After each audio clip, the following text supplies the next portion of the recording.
Hello everyone, today I'm sharing critical developments in US markets that investors need to understand. If you find this analysis valuable, please like and subscribe for more professional market insights. Please note this content is for informational and educational purposes only and should not be considered investment advice. First topic. Federal Reserve issues stablecoin warning as crypto market faces structural risk. Federal Reserve Governor Michael Barr delivered a significant address in Washington, making it clear that more specific regulatory frameworks are needed to protect the stablecoin market. Now here's the question. Why is the Fed suddenly so focused on stablecoins? Let's look at what just happened. Last week, the entire cryptocurrency investment market experienced an unprecedented crash, raising serious red flags for the stablecoin market operating under the Genius Act that the US passed this year. Many people had been circulating a logic that stablecoins are pegged to US Treasuries, and since US Treasuries are the world's safest assets, stablecoins are stable and safe. Furthermore, they claimed stablecoin development helps absorb US debt and lower debt costs. A whole basket of benefits. But the Wall Street Journal had already published a sharp commentary with the headline, "Stablecoins aren't stable." They pointed out that if something goes wrong in the stablecoin market, it could actually impact the Treasury market. While last week's crash was brief and hasn't yet shown impact on US Treasuries, Fed officials and some legislators have been spooked. Here's the key judgment. If this kind of decline continues and a run occurs, US Treasuries will be sold off. In his speech, Barr emphasized that the Genius Act requires stablecoins to be backed by highly liquid assets like US Treasuries, but he said regulators must now work to fill in the gaps in the legislation to enhance confidence in stablecoins. The International Monetary Fund also noted that if stablecoins experience a run, the risk could spread to government treasury and repo markets. Barr made a critically important statement. Stablecoins can only remain stable if they can be reliably and quickly redeemed at face value under a range of conditions.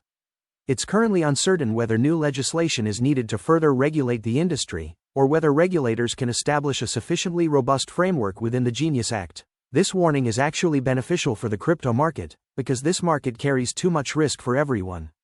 Institutional investors need to closely monitor this regulatory development, as it directly relates to stablecoin market liquidity and the stability of the US Treasury market.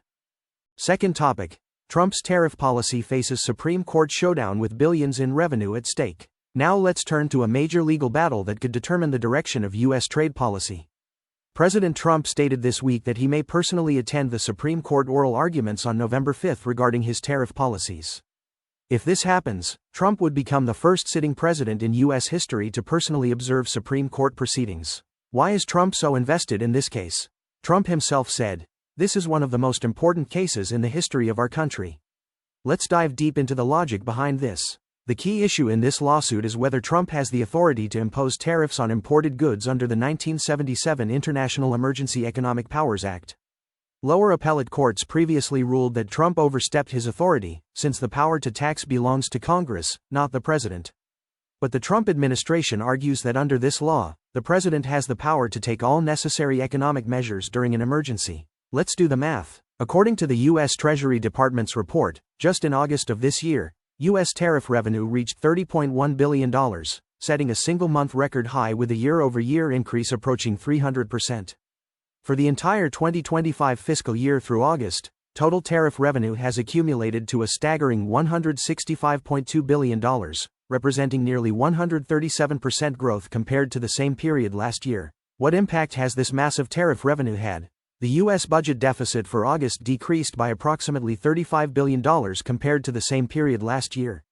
While this includes tax receipt timing adjustments and some temporary spending reductions, the surge in tariff revenue is indeed an important factor driving the deficit reduction. What's even more interesting is that Trump mentioned in an early October media interview that he's considering returning some of the tariff revenue directly to every American taxpayer in the form of dividend checks, potentially between $1,000 and $2,000.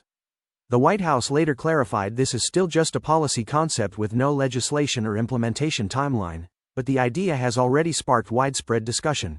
But here's the critical question. What happens if the Supreme Court rules against Trump? The Treasury Department would be forced to refund hundreds of billions of dollars in tariff revenue to businesses and importers.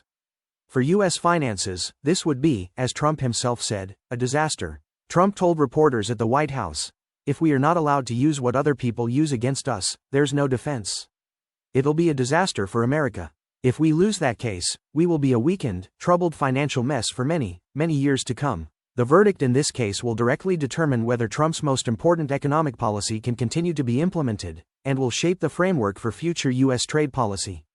For institutional investors, the outcome of this lawsuit will have profound implications for U.S. fiscal policy, trade flows, and global supply chains. Has the market already started reacting? This is a focal point we need to continue monitoring.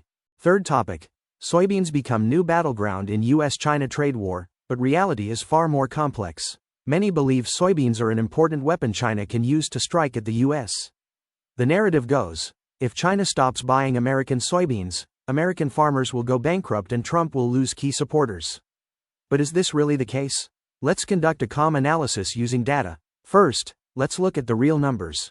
On October 14, President Trump took to social media to fiercely criticize China's suspension of U.S. soybean purchases, calling it an economically hostile act, and threatening to stop trade with China in cooking oil and other products. Here's an interesting detail: the cooking oil Trump mentioned isn't actually the cooking oil we use daily in our kitchens. It's used cooking oil, abbreviated as UCO in English, which has a well-known name in China: gutter oil. This waste oil is used as feedstock for refining biodiesel and renewable fuels.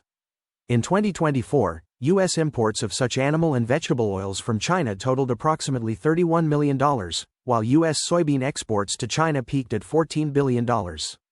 In terms of numerical comparison, it's completely asymmetrical. But now here's the key question: if China doesn't buy American soybeans, how much will American soybean farmers actually lose? According to U.S. Department of Agriculture data, in 2024, total U.S. soybean exports amounted to $24.58 billion. Of this, exports to China were $12.84 billion. In other words, if China completely stops buying American soybeans, U.S. soybean farmers would lose approximately $12.84 billion. But here's an important twist: the Trump administration is expected to announce a relief plan to subsidize American farmers affected by the trade war, with initial relief funds reaching $15 billion. The Trump administration has money now. Why? Because of reciprocal tariffs. U.S. tariff revenue this year is expected to exceed $500 billion. Taking $15 billion from $500 billion to subsidize soybean farmers isn't a large amount. But if this money reaches the farmers, it's essentially the government buying all those soybeans. Here's even more interesting data. According to predictions from COBAM, a U.S. agricultural lending institution, in 2025, American farmers will reduce soybean planting area by 3.6%, while corn planting will increase by 4%. That means fewer farmers are growing soybeans this year to begin with, so the losses should be even less than $12.84 billion. Congressional members have already proposed a suggestion: the government buys the soybeans and then provides them to Gaza as food aid. Soybeans can be used for soy milk, food products, and oil extraction, and the remaining meal can be used for animal feed. If the U.S. spends $12.8 billion to buy soybeans for Gaza aid, wouldn't that be a win-win? Now let's look at China's situation. The New York Times has a very detailed report. Before Trump launched his first trade war against China in 2018, China's purchases of U.S. soybeans accounted for about 1/4 to 1/3 of China's total soybean imports, roughly 21%. By 2024, soybeans imported from Brazil accounted for 71% of China's total soybean imports, with U.S. soybeans at most 29%. Here's the key logic: why didn't China buy Brazilian soybeans before and instead bought American soybeans? Because American soybeans are better quality than Brazilian soybeans, with much higher oil extraction rates. For the same ton of soybeans, buying American yields much more actual benefit than buying Brazilian. But now, to fight the trade war, China is willing to take losses to buy Brazilian soybeans. China also tried to import soybeans from Russia, even encouraging Chinese companies to grow soybeans in Russia. But something interesting happened. After Russia invaded Ukraine in 2020, Russia changed its soybean policy and imposed a 20% tariff on unprocessed soybean exports. Note that this is a tariff on exports. The soybeans grown in Russia were planted by Chinese agricultural companies and were meant to be exported to China. Russia said, "Sure, but first pay 20% tariff." This is what many call the China-Russia Iron Brotherhood. The result? In 2024, Russia's soybean exports to China decreased by half, accounting for only 0.6% of China's soybean imports, less than 1%. The U.S. government estimates China's strategic soybean reserve at approximately 45 million tons, which theoretically could allow China to go 2 years without importing American soybeans. But strategic reserves are meant for traditional hot wars, to address food shortages. Whether China would use strategic reserves to fight a trade war remains unknown. Let's return to the investment perspective to think about this issue. What can we see from this soybean game? First, this isn't simply a disrupted commercial transaction, but a strategic level contest. The US can solve the farmer problem by taking $15 billion from $500 billion in tariff revenue, but China needs to pay higher costs to purchase lower quality Brazilian soybeans. Second, supply chain resilience is stronger than imagined. American farmers can switch to growing corn, and the government can redirect soybeans to aid programs. China can increase Brazilian imports, but must bear higher costs and quality degradation. Third, neither side can truly win in the short term in this game, but both are preparing for long-term strategic restructuring. This will have far-reaching impacts on global agricultural markets, logistics networks, and related supply chains. This is only to demonstrate an analytical methodology and doesn't represent my personal investment judgment.